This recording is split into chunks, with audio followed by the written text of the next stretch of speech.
중앙재난안전대책본부 1차장 박능우 보건복지부 장관입니다. 4월 4일 0시 기준 신규 확진 환자는 94명입니다. 지금까지 발생한 확진 환자는 총 1156명이며 6,325명이 완치되어 격리 해제되었습니다. 그동안 입국자 중 확진 환자는 688명이며 이 중 91.8%인 631명은 우리 국민이며 외국인은 8.2%인 57명입니다. 사망하신 분은 177명입니다.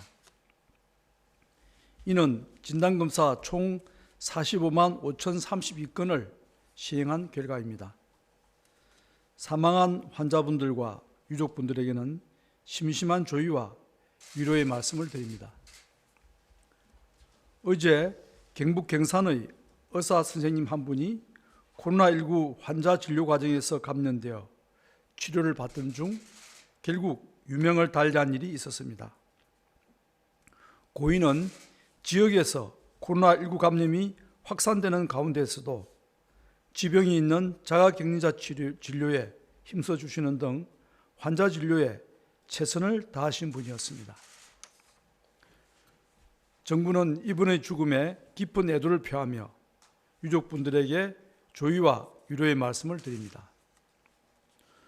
또한 지금 이 순간에도 코로나19의 진료 현장에서 묵묵히 최선을 다하고 계신 의료인들과 관계자분들에게 진심으로 감사를 드리며 국민 여러분들께서도 아낌없는 성원과 응원을 보내주실 것을 부탁드립니다.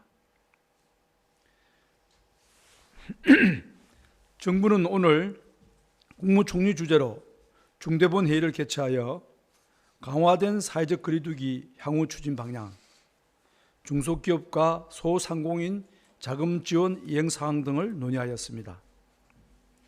정세균 총리께서는 사회적 거리두기 이후 우리나라가 미국, 유럽 등과 비교해서 상대적으로 감염으로부터 안전한 환경을 유지하고 있으며 협조해 주신 국민 여러분께 감사드린다고 말씀하셨습니다.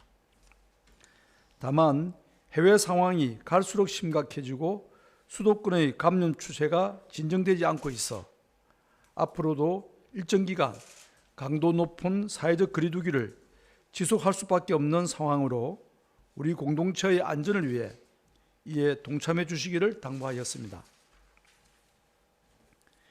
우리 사회는 지난 2주간 강화된 사회적 거리두기를 실천하기 위해 함께 노력해 왔습니다.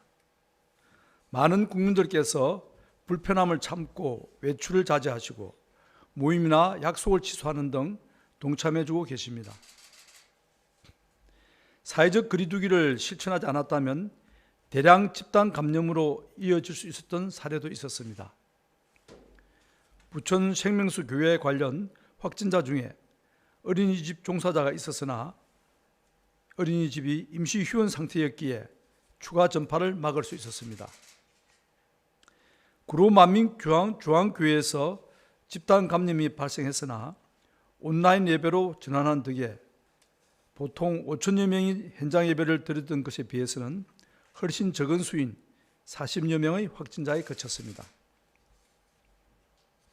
강화된 사회적 거리두기 이후 신규 확진자 가운데 감염 경로 확인이 곤란한 건수와 비율도 감소하였습니다.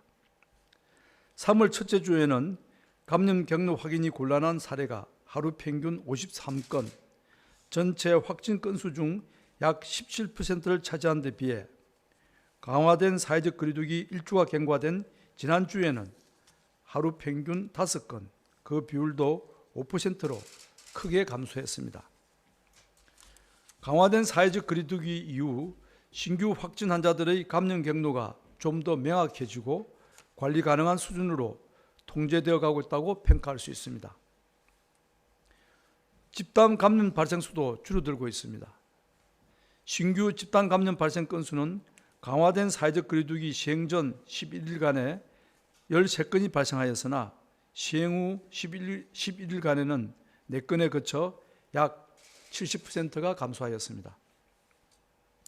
이는 지난 2주 동안 대다수의 종교시설이 주말 종교 행사를 하지 않고 체육시설과 유흥시설 등도 운영을 중단하거나 방역당국이 정한 준수사항 지키기에 동참해 주신 덕분이며 솔선수범하여 사회적 거리두기에 동참하고 계신 많은 국민들이 이룬 성과입니다.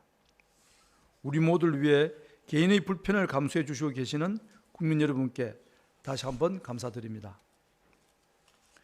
그러나 계속된 사회적 거리두기로 피로감을 느끼는 국민들이 늘어나며 사회적 거리두기의 참여가 저하되는 문제도 함께 나타났습니다.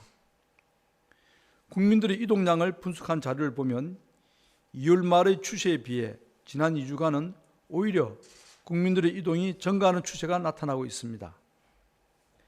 기지국 정보로 살펴본 국민들의 이동량은 코로나19 환자 발생 이전인 1월에 대비하여 신천지 집단 감염이 발생했던 2월 말 환자 발생 4주차에 약 40% 수준으로 가장 크게 감소하였습니다. 반면 사회적 거리두기를 강화했던 지난주 8주차에는 국민들의 이동량이 다시 16% 정도 증가하였습니다. 서울 지하철 이동량 분석 결과도 동일한 결과를 보여주고 있습니다. 2월 말경 급감하였다가 강화된 사회적 거리두기가 시작된 이후에는 소폭 증가하는 추세를 보이고 있습니다. 우리 사회가 좀 더 적극적으로 사회적 거리두기에 동참했다면 지금보다 훨씬 더 좋은 결과가 나타났을 것이라는 점에서는 아쉬움이 남는 부분입니다. 2주간의 집중적인 노력을 펼쳤지만 아직 상황은 안심할 단계가 아니며 언제라도 코로나19가 급증할 위험성을 가지고 있습니다. 수도권과 대구, 경북 등에서 신규 확진자는 꾸준히 발견되고 있으며 교회, 병원 등을 중심으로 산발적인 집단 감염 사례도 계속 발생하고 있습니다.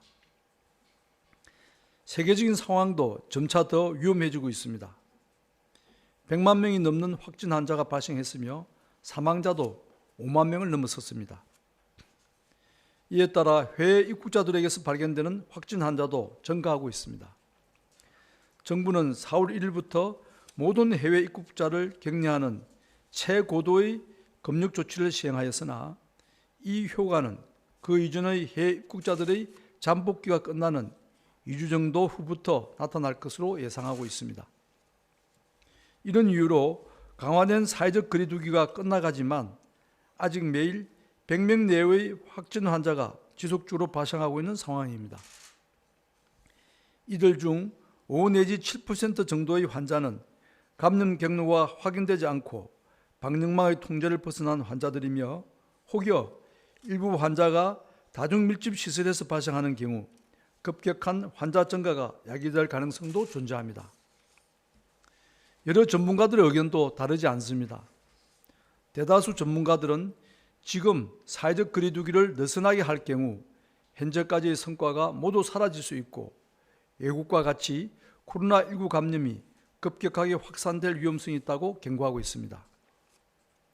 이러한 이유로 정부는 현재와 같은 사회적 거리두기를 2주간 더 연장하기로 결정하였습니다.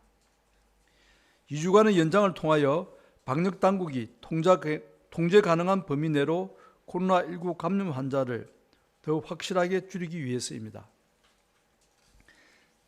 이를 통하여 달성하고자 하는 목표는 의료 인력이나 병상 등 우리 보건의료체계가 통상적인 대응 수준에서 코로나19 감염을 감당할 수 있도록 환자 발생 상황을 통제하는 것입니다. 우리 의료체계의 역량을 고려할 때 하루 평균 50명 이하로 확진 환자 발생이 감소한다면 큰 부담 없이 중증 환자를 아우른 안정적인 치료가 가능합니다. 또한 감염 경로 확인이 어려운 환자 사례가 5% 이하로 감소하여 대부분의 감염 경로가 방역망 통제 범위 내에서 관리되고 있는지 여부도 중요합니다. 방역망의 통제를 벗어난 신규 감염 환자가 대규모의 집단 감염을 야기한다면 또다시 신천지와 같은 위험한 사태가 초래되기 때문입니다. 이러한 가능성을 최소화해야 합니다. 현재 치료를 받고 있는 코로나19 환자의 규모도 절반 수준으로 줄여서 한정된 방역 자원을 보존할 필요성도 있습니다. 2주간의 사회적 거리두기 기간을 통해 이러한 목표를 반드시 달성해야 합니다. 많은 국민들께서 계속되는 사회적 거리두기에 피로감과 무기력감을 느끼고 계신 것을 잘 알고 있습니다. 하지만 사회적 거리두기를 느슨하게 할 경우 지금까지 열심히 했던 정부와 국민들의 노력이 한순간에 물거품이 될 수도 있습니다. 철저한 사회적 거리두기 실천을 통해 코로나19의 확산을 적절히 차단하는 준비가 늦어질 경우 일상과 방역을 함께하는 생활 방역 체계로의 전환도 멀어질 수밖에 없습니다. 국민 여러분들께서는 힘이 들더라도 앞으로 2주간 강도 높은 사회적 거리두기 실천을 지속해 주실 것을 간곡히 부탁드립니다.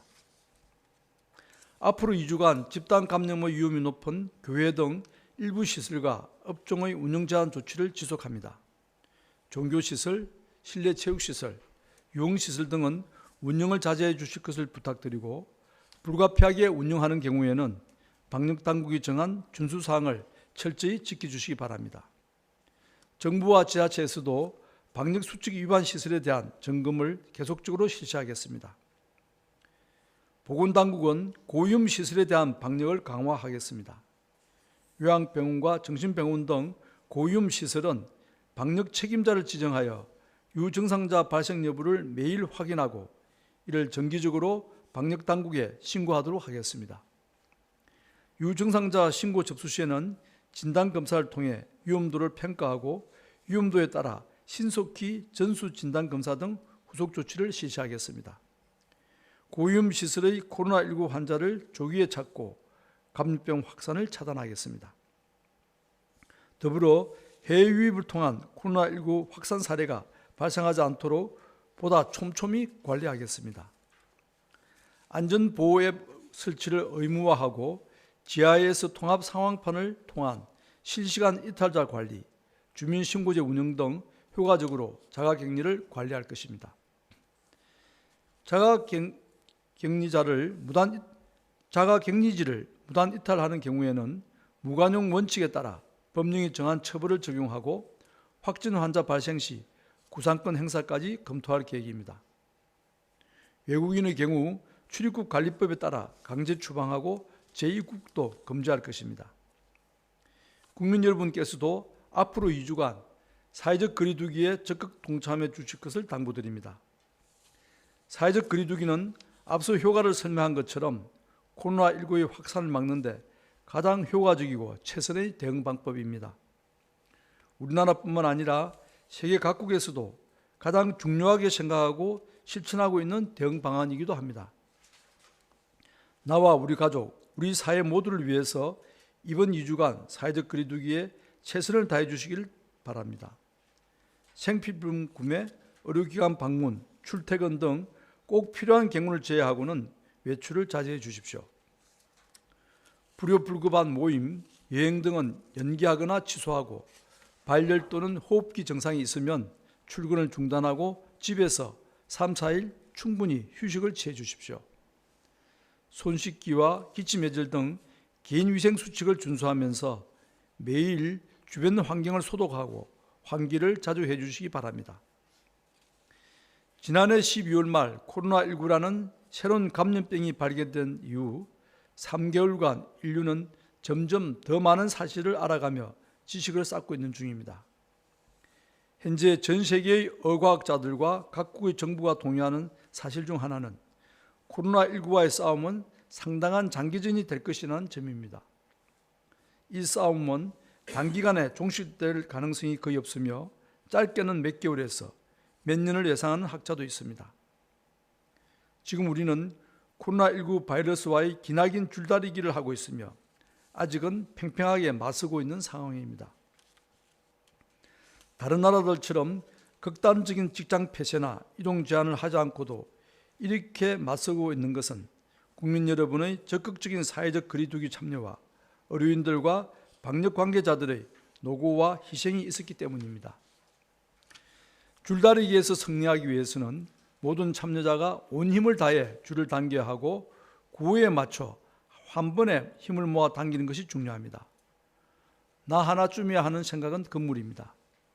지금 이 순간 모두가 힘을 합쳐 유리한 환경을 만들어야 우리는 일상과 방역이 조화되는 새로운 방역체계, 생활 방역체계를 준비할 수 있게 되고 이로써 기나긴 싸움을 할 수 있는 여유를 가질 수 있을 것입니다. 이 줄을 우리 쪽으로 확실히 끌어와 승기를 잡기 위해서 국민 여러분께서 좀 더 힘을 모아 주시기를 간곡히 부탁드립니다. 감사합니다.